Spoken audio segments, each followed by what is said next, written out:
Hi friends, Pakistan international airlines flight 661 అడుగుల ఎత్తైన పర్వతాల మీదుగా ఇస్లామాబాద్ వైపు ప్రయాణిస్తోంది. నేల మీద నీటిలోనూ కంటే నింగిలో ప్రయాణం ఆనందంగా ఉంటుంది, ఉత్సుకతతో నిండుంటుంది. అదే సమయంలో ఉద్వేగంగానూ ఉంటుంది. వాతావరణం నిర్మలంగా ఉంటే ఏ గొడవ లేదు, లేకపోయినప్పుడే చిక్కులు. గాల్లో ప్రాణాలు గాల్లో ఊగిసలాడుతూ ఉంటాయి. పిఐఏ ఫ్లైట్ నంబర్ 661కి ఆ రోజు ఉన్నట్టుండి పెద్ద కుదుపొచ్చింది. క్రింద పర్వతాలు, పైన విమానంలో ప్రయాణికులు. చూడబోతే ఒక ఇంజిన్ పనిచేయకుండా మొరాయించింది. ఆ రోజు 2016 డిసెంబర్ 7. చిత్రాల్ పర్వత శ్రేణుల మీదుగా సూర్యకిరణాలు ఆహ్లాదకరంగా కాంతులు వెదజల్లుతున్నాయి. చిత్రాల్ విమానాశ్రయం ప్రశాంతంగానే ఉంది. వారానికి 2 సార్లు మాత్రమే ఎగిరే విమానం అది. మధ్యాహ్నం 3:30 బయలుదేరి సాయంకాలం 4:40 దేశ రాజధాని ఇస్లామాబాద్ చేరుకోవాలి.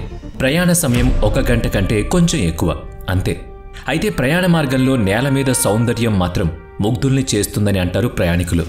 అదే సమయంలో ప్రయాణమంతా పర్వతాల మీదుగానే సాగుతుంది. పర్వత శిఖరాలు, లోయలు చూడ్డానికి అందంగా ఉంటాయి. అయితే ఆ పైనుంచి విమానం వెడుతుండగా విమానంలో సాంకేతిక లోపాలు ఏర్పడితే మాత్రం గుండె గుబేలుమంటుంది. విపరీతమైన గాలులు కూడా తోడైతే పరిస్థితి మరీ ఘోరంగా తయారవుతుంది. అయితే ప్రకృతిపరంగా ఏ ఇబ్బంది లేకుండానే ఆ రోజువారీ విమానం ఊగిసలాటకు గురైంది. సదరు విమానం ATR 42 శ్రేణికి చెందింది. అది 2007 నుంచి ఎంతో నమ్మకంగా పాకిస్తాన్ విమానయాన చరిత్రలో భాగమైంది. 18,700 గంటల పాటు వాయుమార్గం ప్రయాణం చేసిన సమర్థవంతమైన విమానంగా కూడా దానికి మంచి పేరుంది. 2016 అక్టోబర్లో కూడా దాన్ని పరీక్షించి అంతా సక్రమంగానే ఉందని కితాబిచ్చారు. నిపుణుల అభిప్రాయం మాత్రం వేరుగా ఉంది. కాగితాల మీద చూపించినంతగా బ్రహ్మాండంగా ఈ శ్రేణుల్లోని విమానాలు పనిచేయడం లేదని వాళ్ళంటున్నారు. 2009లో లాహోర్ విమానాశ్రయంలో దిగేటప్పుడు జారిపోయింది. దాన్ని మళ్లీ బాగు చేసి ఎగిరేలా చేశారు. 2010లో గాల్లో ఎగురుతుండగానే ఒక ఇంజిన్ ఫెయిల్ అయింది. దాన్ని మార్చి మళ్లా వినియోగంలోకి తీసుకొచ్చారు. విమానం కెప్టెన్ వయసు 43 ఏళ్లు. ATR శ్రేణి విమానాల్ని సమర్థవంతంగా నడిపిన అనుభవం కలిగిన శాంత స్వభావి ఆయన. పైగా ఫ్లైట్ ఇన్స్ట్రక్టర్ గాను సేవలందించారు. ఇక ఫస్ట్ ఆఫీసర్గా అలీ అక్రమ్ వయసు 40 ఏళ్లు. వీరితో పాటుగా ఉన్న ట్రైనీ పైలట్ అహ్మద్ ఎగ్నాన్ వయసు 26 ఏళ్లు. ఇతను 2014లో పాకిస్తాన్ ఎయిర్లైన్స్లో చేరాడు. ATR విమానాన్ని నడిపిన అనుభవం ఉంది. తనకంటే అనుభవం కలిగిన పెద్ద అధికారుల సమక్షంలో ఈ దారిలో విమానాన్ని నడపడంలోని మెలకువలు నేర్చుకున్నాడు. ఇక సదాఫ్ షారూక్, అస్మా ఆదిల్లు ఆనాటి ఫ్లైట్ అటెండర్స్. ఒక ఎయిర్ క్రాఫ్ట్ మెయింటెనెన్స్ ఇంజనీర్ కూడా వాళ్లతో పాటు ఉన్నారు. ATR 42 ఫ్లైట్ నెంబర్ 661 చిత్రాల్ విమానాశ్రయం నుంచి మధ్యాహ్నం 3:38 బయలుదేరింది. హిందూకుష్ పర్వతాల మీదుగా నియమిత వేగంతో ఏ ఆటంకం లేకుండా ప్రయాణం సాగుతోంది. అప్పుడు అది 186 నాట్స్, అనగా గంటకు 344 కిలోమీటర్ల వేగంతో 13,500 అడుగుల ఎత్తులో స్థిరంగా ఎగురుతోంది. విమానంలో మొత్తం 42 మంది ప్రయాణికులున్నారు. వాళ్లల్లో రోజుల వయసున్న పిల్లలు కూడా ఇద్దరున్నారు. మొత్తం 42 మంది ప్రయాణికుల్లో 39 మంది పాకిస్తాన్, ఒకరు ఆస్ట్రియా, ఒకరు చైనా, మరొకరు దక్షిణ కొరియాకు చెందిన వాళ్ళు. పాకిస్తాన్కు చెందిన ప్రముఖ గాయకుడు, ఇస్లాం ప్రబోధకుడు జునైద్ జంషేద్ భార్య సంహితంగా అందులో ప్రయాణిస్తున్నారు. చిత్రాల్ రాజ కుటుంబానికి చెందిన షహజాద్ ఫర్హాజ్ అజీజ్ తన భార్యతో, కూతురితో ఆ విమానంలో వెళుతున్నారు. మనం ఆదిలో చెప్పుకున్నట్టుగా వాతావరణం చాలా సాధారణంగా ఉంది. విమానం మామూలుగానే ఎగురుతోంది. అయితే గాల్లో ప్రయాణం ఎప్పుడెలా ఉంటుందో, ఎలా మారుతుందో ఊహించలేమని కూడా చెప్పుకున్నాం. పాకిస్తాన్ ఇంటర్నేషనల్ ఎయిర్లైన్స్ ఫ్లైట్ 661కి కూడా ఆనాడు అకస్మాత్తుగా అలాంటి అనుభవం ఎదురైంది. ఆ సమయంలో ట్రైనీ పైలట్ విమానాన్ని నడుపుతున్నాడు. కెప్టెన్ అతడి పనితనాన్ని పరిశీలిస్తున్నాడు. ఫస్ట్ ఆఫీసర్ విమానం జంప్ సీట్లో కూర్చుని వేగం, ఎత్తు, రాడార్ సంకేతాలు వంటివి లెక్కలు పరిశీలిస్తున్నారు. ఇక ఇస్లామాబాద్ చేరుకునే సమయం వచ్చిందని కెప్టెన్ సలేహ్ ప్రయాణికులతో చెప్పబోతున్న సమయంలో ట్రైనీ పైలట్ అహ్మద్ ఆందోళనగా అరిచాడు. ఏదో సాంకేతిక లోపం కనిపిస్తోందని. అది విమానం ప్రొఫెల్లర్ వద్ద ఉన్నట్టు ఫస్ట్ ఆఫీసర్ అలీ అక్రమ్ చెప్పాడు. విద్యుత్ ప్రసారం అస్థిరంగా ఉందని చెప్పాడు. కెప్టెన్ వెంటనే ఎయిర్ ట్రాఫిక్ కంట్రోలర్తో మాట్లాడాడు. Front propeller electronic controller PEC ద్వారా ప్రొఫెల్లర్ను అదుపు చేయొచ్చు.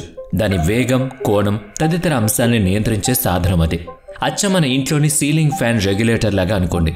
ఫ్యాన్ వేగం పెంచుకోవడం, తగ్గించుకోవడం చేస్తాం కదా, అలా అన్నమాట. రెగ్యులేటర్ పాడైతే ఫ్యాన్ పూర్తి వేగంతో గాని, అతి నెమ్మదిగా గాని తిరుగుతుంది, లేదా అసలుకే మొరాయించనవచ్చు. విమానం ప్రొఫెల్లర్స్ ఎలక్ట్రానిక్ కంట్రోలర్లో లోపం ఏర్పడితే దాన్ని నియంత్రించడం కుదరదు. విమాన రెక్కల్ని తగినట్టుగా వంచడం, వేగాన్ని అదుపు చేయడం వంటివి వీలు పడవు. అంటే విమానం స్థిరంగా ఎగరడం కుదరక కుదుపుకు లోనవుతుంది. ట్రైనీ పైలట్కు ఇలాంటి సాంకేతిక లోపం ఎదురు కావడం ఇది మొదటిసారి.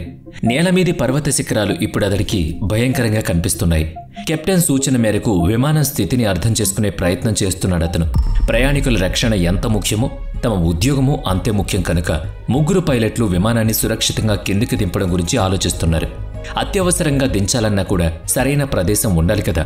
విమాన ప్రయాణంలో సాంకేతిక అంశాల్లో ఇబ్బందులు ఎదురైనప్పుడు ప్రతి పరికరానికి సంబంధించిన చెక్ లిస్ట్ ఒకటి ఉంటుంది. అందులో పేర్కొన్న విధంగా ఒక్కో అంశాన్ని వరుసగా సరిచూసుకుంటూ వెళితే లోపం ఏమిటన్నది గ్రహించొచ్చు. క్రూ సిబ్బంది ఆ పనిలో పడ్డారు. ఫ్లైట్ ఇంజనీర్ని కాక్పీట్లోకి రమ్మని పిలిచారు. చెక్ లిస్ట్లో ఉన్న విధంగా ప్రొపెల్లర్ ఎలక్ట్రికల్ కంట్రోల్ సిస్టమ్ను రీసెట్ చేస్తూ విమానం దిశ, వేగం అదుపులోకి వస్తాయని భావించారు. మన కంప్యూటర్ వాడకంలో ఒక్కోసారి అది పనిచేయకుండా నిలిచిపోయినప్పుడు అన్నీ క్లోజ్ చేసి సిస్టమ్ని రీస్టార్ట్ చేస్తాం కదా, అలాగే అనుకోండి. అలా చేయగానే విమాన వేగం 146 నాట్స్ అంటే గంటకు 270 కిలోమీటర్లకు తగ్గింది. ఆ వేగంలో విమానం స్థిరంగా ఉండకుండా ఊగిసలాటే అవకాశం ఉంటుంది. థ్రోటల్ లివర్ను పూర్తిగా పెంచమని ఫస్ట్ ఆఫీసర్ చెప్పాడు. ఫలితంగా ఇంజన్లో థ్రస్ట్ పెరిగి విమానం వేగం పెరుగుతుందని అతను సూచించాడు. పీఈసీని బైపాస్ చేసి మాన్యువల్గా విమానాన్ని నిర్ధారిద్దామని చెప్పాడు. చెక్ లిస్ట్ని మళ్లీ ఒకసారి అనుసరించి పీఈసీని 3 సార్లు రీసెట్ చేసినా ఫలితం లేదు. ఇక లాభం లేదని అప్పుడు ప్రొపెల్లర్ సిస్టమ్ను మాన్యువల్గా కంట్రోల్ చేయడానికి ప్రయత్నించాడు. దానివల్ల వేగం కొంచెం మెరుగైంది తప్ప ఇంజన్లోని లోపం సరవ్వలేదు. విమాన చోదక నియమావళి ప్రకారం ఇటువంటి విపత్కర పరిస్థితుల్లో విమానం కెప్టెన్ నియంత్రణలో ఉండాలి. ఫస్ట్ ఆఫీసర్, కో పైలట్ బాధ్యతలు తీసుకోవాలి. విమానయానంలో ప్రధాన బాధ్యత వాళ్ళిద్దరిదే. ఫ్లైట్ 661 కెప్టెన్, ఫస్ట్ ఆఫీసర్లు చిత్రాల్ విమానాశ్రయ ఏటీసీకి విషయం తెలియజేశారు. ఎడమ వైపు ఇంజన్ పూర్తిగా నిలిచిపోయి ఆ వైపున ప్రొపెల్లర్ అదుపు తప్పి నియంత్రణ కోల్పోయింది. ఫలితంగా విమాన వేగం బాగా తగ్గి 154 నాట్స్కు పడిపోయింది. విమానం ఎడమ వైపుకు ఒరిగిపోయి వెళుతోంది. ప్రొపెల్లర్ల కోణం మార్చి ఇంజన్ ఫెదరింగ్ చేయడం వల్ల రెక్కలపై వాయుపీడనం తగ్గుముఖం పడుతోంది. విమానాన్ని కాస్తైనా నిలకడగా పోనిచ్చి వీలు కలుగుతుంది. అలాగే మొరాయించిన ఇంజన్ను ఆపేస్తారు. అప్పుడు దాని మీద గాలి ఒత్తిడి పడదు కనుక విమానం కూడా స్థిరంగా నిలబడుతుంది. పైలట్స్ అవన్నీ చేసిన తర్వాత ఎడమ వైపున్న ప్రొపెల్లర్ వేగం కొంచెంగా మెరుగైంది. అయితే కేవలం 8 సెకండ్ల వ్యవధిలో దాని వేగం ఒక్కసారిగా పెరిగిపోవడంతో అక్కడి నుంచి పెద్దగా శబ్దం మొదలైంది. విమానం నిలకడ కోల్పోయి మళ్లీ ఎడమ వైపుకు ఒరిగిపోసాగింది. ఇక ఆ ఎడమ వైపున్న ప్రొపెల్లర్స్ను అదుపు చేయలేమని భావించిన పైలట్లు విమానాన్ని ఆటో పైలట్ నుంచి మాన్యువల్కి మార్చారు. రాడార్, అలైనర్లతో విమానాన్ని స్థిరంగా ఉంచేందుకు చేస్తున్న ప్రయత్నాలు ఫలితమై చాలా ఎదురుచూపుల తర్వాత అవి కూడా విఫలమై విమానం మొత్తం ఎడమ వైపుకు గుంజుకుపోయింది. విమానం తాలూకు ఏరో స్పీడ్ దారుణంగా పడిపోయింది. హద్దు దాటిపోతే ఇక విమానం గాల్లో ఎగరడం కెప్టెన్ల చేయి దాటిపోతుంది. ఎడమవైపు ఇంజన్ ఫెదరింగ్ చేయడం వల్ల ప్రయోజనం లేకపోవడంతో కుడివైపు ఇంజన్పై భారం వేయక తప్పలేదు. దాని శక్తిని పెంచారు. ఎడమవైపున్న ప్రొపెల్లర్ కొంచెం నిదానించింది, కానీ ఇప్పుడు విమానం కుడివైపుకు గుంజడం మొదలైంది. విమానం బేరల్ లోడ్ చేసింది. 24 సెకండ్ల వ్యవధిలో 5100 అడుగుల క్రిందికి దిగిపోయింది. కుడివైపు రెక్క పూర్తిగా నేలవైపు ఉంది. అది గమనించిన ప్రయాణికులతో పాటు క్రూ కూడా కంగారు పడ్డారు. మళ్లీ అలైనర్ సాయంతో ఎంతో ప్రయత్నం మీద విమానాన్ని తిన్నగా నిలబెట్టగలిగారు. అసలు సమస్య ఎడమవైపున ఇంజన్లోనే ఉండాలని సిబ్బంది భావించారు. ఎడమవైపు ప్రొపెల్లర్ వేగం నెమ్మదించినా కూడా దాని బ్లేడ్ యాంగిల్ తక్కువగా ఉండడంతో విమానాన్ని గుంజడం మాత్రం మానలేదు. పవర్ లివర్ను పెంచి ఇంజన్ల థ్రస్ట్ను ఎక్కువ చేద్దామనుకున్న ప్రయత్నము విఫలమైంది. మరోపక్క ఎయిర్ స్పీడ్ తగ్గుతూ పోతోంది. విమానాన్ని స్థిరంగా ఉంచగలగడం గాని వేగాన్ని అదుపు చేయడం గాని కుదరని విధంగా ఉన్న అవకాశాలన్నీ తగ్గిపోయాయి. ఎయిర్ స్పీడ్ తగ్గిపోతుంటే మాత్రం విమానాన్ని ఎట్టి పరిస్థితుల్లోనూ ఇస్లామాబాద్ వరకు తీసుకుపోవడం కుదరని పని. ఆ పక్షంలో విమానాన్ని నెమ్మదిగా క్రిందకి దించడం మినహా మరో తరుణోపాయం వాళ్ళకి తోచలేదు. అయితే వేగం వారి నియంత్రణలోకి రాలేదు. విమానం 5200 అడుగుల ఎత్తులోనే ఎగిరేలా కనీసం ప్రయత్నం చేద్దామని ట్రైనీ పైలట్ చెప్పగా కెప్టెన్ విమానం కిందకి దిగే వేగాన్ని తగ్గించే ప్రయత్నంలో పడ్డాడు. అప్పుడు విమానంలో కుదుపులు మొదలయ్యాయి. మేడేని ప్రకటించక తప్పడం లేదని కెప్టెన్ గ్రహించాడు. పాకిస్తాన్ ఇంటర్నేషనల్ ఎయిర్లైన్స్ ఫ్లైట్ 661 నుంచి మేడే సంకేతాలు వెళ్లాయి. ఇస్లామాబాద్ ఏటీసీ నుంచి సమాధానం వచ్చింది. ఇస్లామాబాద్కు వాయువ్యంగా 33 మైళ్ల దూరంలో ఫ్లైట్ 661 ఎగురుతుండడాన్ని తాము గుర్తించామని, విమానం తూర్పు దిశగా వెళుతోందని, అలాగే నేరుగా రమ్మని వాళ్ళు చెప్పారు. విమానం నేలకు చేరువవుతున్నప్పుడు ఎదురుగా ఒక పర్వత శిఖరం కనిపించింది. విమానాన్ని కుడివైపుకు తిప్పితే దాని నుంచి తప్పించుకోవచ్చు. ఎయిర్ స్పీడ్ తగ్గిపోతున్న వేళ అంత వేగంగా విమానాన్ని కుడివైపుకు తిప్పితే అది మరో ప్రమాదానికి దారితీయొచ్చు. అత్యంత ప్రయత్నం చేస్తున్నా కూడా విమానం ఎడమ వైపుకు ఒరిగిపోతోంది. ఎయిర్ స్పీడ్ 156 నాట్స్కి పడిపోయి విమానం కేవలం 5280 అడుగుల ఎత్తులో ఉంది. అది ఎదురుగా ఉన్న పర్వత శిఖరం కంటే కొంచెం ఎత్తు మాత్రమే. పర్వతం దగ్గర పడే కొద్దీ విమానాన్ని నిలకడగా చేద్దామనుకున్న కెప్టెన్ ప్రయత్నాలు విఫలమై ఎడమవైపు విమానం రెక్క బాగా వాలిపోతోంది. విమానం అదుపు తప్పుతోంది. గాల్లో విమానం ఎత్తు కేవలం 805 అడుగులు మాత్రమే ఉన్న వేళ 138 నాట్స్ ఎయిర్ స్పీడ్తో విమానం కిందకి దిగుతూ ఎదురుగా ఉన్న పర్వతాన్ని గుద్దుకుంది. అప్పుడు ఇస్లామాబాద్ సమయం ప్రకారం సాయంకాలం 4:15 ఈ దుర్ఘటన జరిగింది. విమానం తాలూకు శకలాలు పాకిస్తాన్ సైనిక ఆయుధాల కర్మాగారం చేరువలో ఖైబర్ పఖ్తూన్ఖ్వా కనుమల సమీపంలోని పర్వత పాదాల వద్ద లభించాయి. సుమారు 2 కిలోమీటర్ల వ్యాసంలో అవన్నీ చెల్లాచెదురుగా పడిపోయాయి. 42 మంది ప్రయాణికులు, 5గురు విమాన సిబ్బంది కలిపి మొత్తం 47 మంది మరణించడం పెద్ద విషాదం. PIA పాకిస్తాన్ ఇంటర్నేషనల్ ఎయిర్లైన్స్ చరిత్రలో ఇది 7వ పెద్ద ప్రమాదం.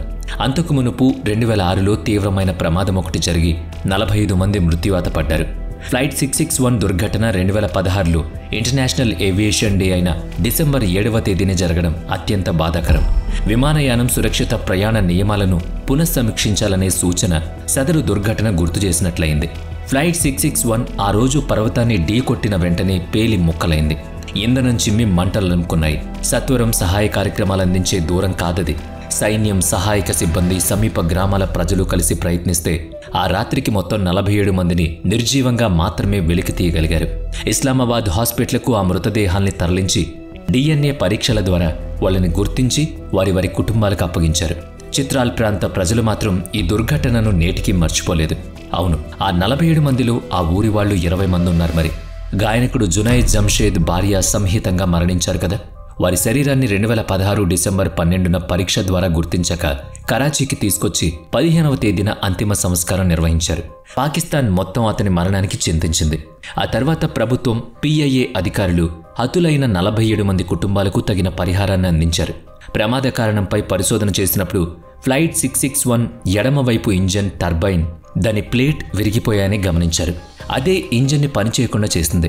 అలాగే ఓవర్ స్పీడ్ గవర్నర్ పరికరంతో పిన్ కూడా విరిగిపోయింది. ఫలితంగా ప్రొఫైలర్ నియమిత వేగాన్ని మించిపోయింది. అందుకే అది విమానాన్ని ఎడమవైపుకు గుంజుతూ పోయింది.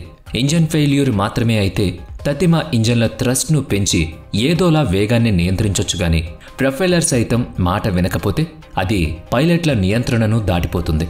విమానంలోని అన్ని వ్యవస్థలు విఫలమైతే అనుభవశాలి అయిన కెప్టెన్ సైతం నిశ్చేష్టుడై చూడాల్సిందే కదా. అంతే. ఈ దుర్ఘటనలో ఇంజన్ భాగాల్ని ఎప్పటికప్పుడు పరిశీలించడంలోనూ వాటిని మార్చడంలోనూ అలసత్వం జరిగినట్లు తెలుస్తోంది. Aircraft accident investigation board Pak వద్ద ఉన్న ATR శ్రేణి విమానాలన్నిటినీ పరిశీలించి పాతవైన భాగాల్ని తొలగించి కొత్తవి అమర్చమని సూచించింది. ఫ్లైట్ 661 మాత్రం ఆ అలసత్వానికి బలైపోయింది. అందుకు PIA బాధ్యుల్ని చేశారు. అందుకే విమాన ప్రయాణాలు అత్యంత నాజూకైనవని చెప్తారు. చిన్నపాటి నిర్లక్ష్యం కూడా ఉండకూడదని హెచ్చరిస్తారు. మరి వీటిపై మీ కామెంట్ ఏంటి? వీడియో నచ్చితే లైక్ చేయండి, షేర్ చేయండి. ఇప్పటి వరకు మన ఛానల్ని సబ్స్క్రైబ్ చేయనట్లయితే ఇప్పుడే సబ్స్క్రైబ్ చేసుకుని పక్కనే ఉన్న బెల్ ఐకాన్పై క్లిక్ చేయండి. నెక్స్ట్ వీడియోలో మళ్ళీ కలుద్దాం. Thanks for watching.